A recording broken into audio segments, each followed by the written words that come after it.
Երբեք չեմ մտածել, որ նման թեմայի կարող եմ անդրադառնալ այս ֆորմատով եւ կարիք լինի նյութ նկարել։ Սակայն ուզում եմ այս երկու դեպքի մասին, ընդհանրապես երկու դեպք ա եղել եւ ես համոզված եմ, որ այլևս չեն կրկնվի, ուզում եմ բարձրաձայնեմ, որպեսզի տեղյակ լինեք, թե ինչ չի կարելի անել բժշկի սենյակում։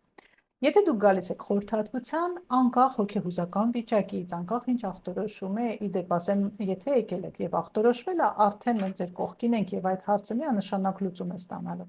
Անկախ հոգեհուզական վիճակից չի կարելի ծխել նույնիսկ էլեկտրոնային ծխախոտ։ Դա մեկ։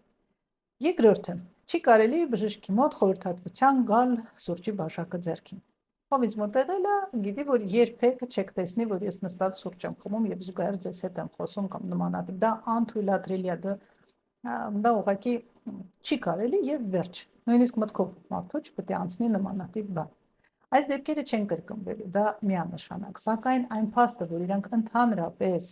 տեղի են ունեցել, ինձ արդեն զարմացնում է։ Այսինքն, կարծում եմ կա կարիք բարձրաձայնելու, ասելու եւ եւս մեկ անգամ շեշտը դնելու այս թեմայի վրա։ Եվ առհասարակ բժշկական հաստատություններում, միջանցքներում, եթե կոնկրետ առանձնացված վայր չի սնունդ ընդունելու համար, ապա սնունդ ընդունել, սուրճ խմել, դա ծխելու մասին չխոսենք, նույնիսկ անթույլատրելի է։ Խոսքը չի գնում իհարկե ջրի կիրառման մասին կամ որոշ լաբորատոր հետազոտություններից հետո, եթե կարիք է լինում որևիցե քաղցկեղանքի։